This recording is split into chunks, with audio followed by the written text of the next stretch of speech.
Hey Lego fans, art lovers, Lego investors and resellers. Today we are diving into Lego's masterpiece tribute to the Mona Lisa, set 31213.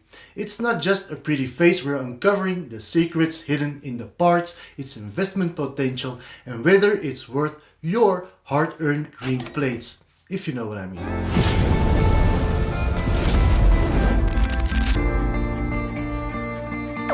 Ever wonder why this set uses over 1500 pieces to recreate one of history's most famous smiles? Or if it's secretly hiding new Lego parts that could transform your builds?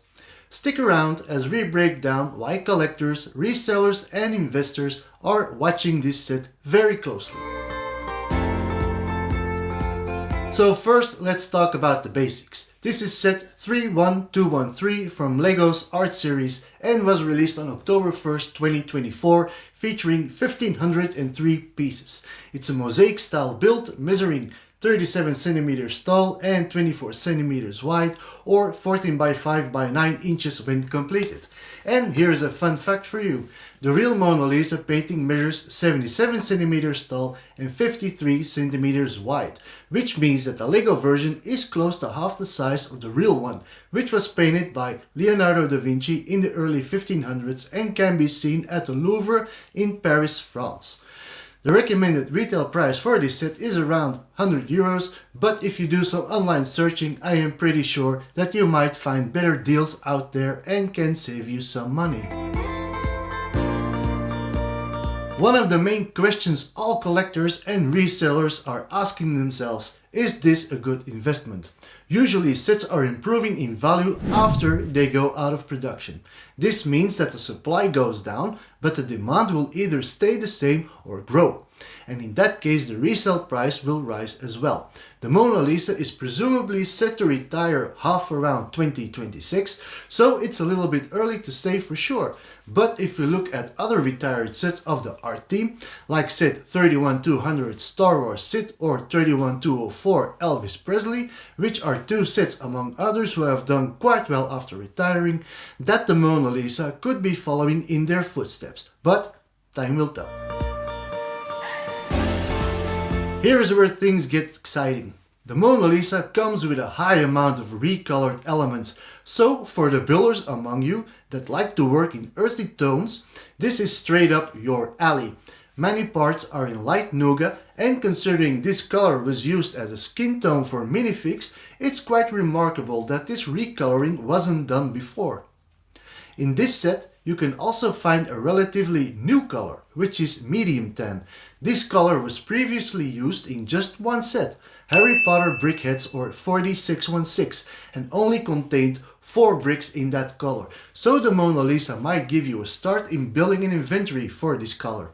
In this set also the piece types have been expanded for dark tan, dark brown, tan, light nougat and bright light blue, mostly in notch and wedge pieces.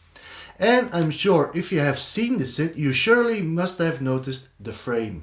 The frame is built out of a staggering 314 metallic gold pieces and is by far the only set that contains that many parts of this color, which the Infinity Gauntlet at second place with 153 parts and the Monkey King Warrior Mech with 119 parts on the third place.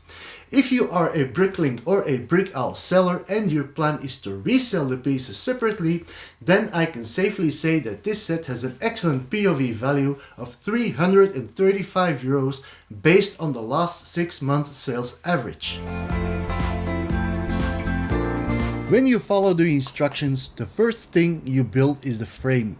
It's actually a separate piece and gives you the artistic liberty to add it to the set, or replace it with your own custom-made frame, or even use the golden frame for your own original art creation, being either Lego or something else.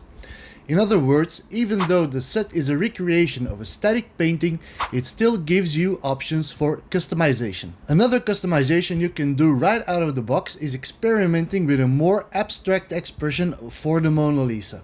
You can change your eyes with alternative unprinted eye tiles that are included with the set.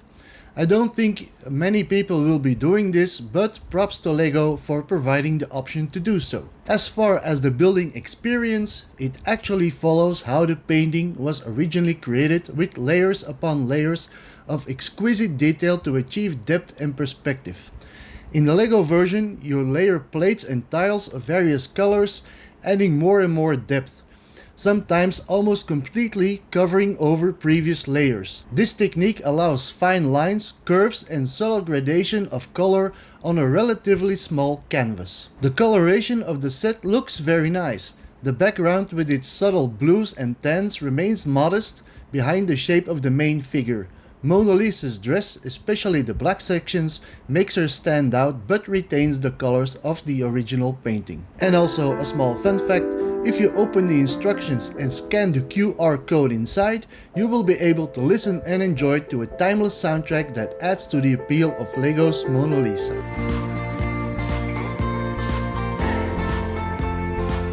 So, did we really need a LEGO version of the Mona Lisa? Perhaps not, but here we are. Buy it for reselling, investing, or just to build it and hang it on the wall or add it to your home office for that art meets LEGO vibe. Either way you look at it, it's for sure a conversation starter, as many works of art usually are. Or to be used as a source of new recolored parts that will maybe be a part of your next LEGO creation. But the real question is, will this LEGO Mona Lisa keep smiling in your collection? Nice. So, that's it for the video. Thank you for joining me on this deep dive into LEGO's Mona Lisa. If you enjoyed it, smash that like button and subscribe for more LEGO secrets, reviews and tips. And if you're looking for parts from this set, check out my Bricklink store. The link's in the description below. See you on the next, and bye bye!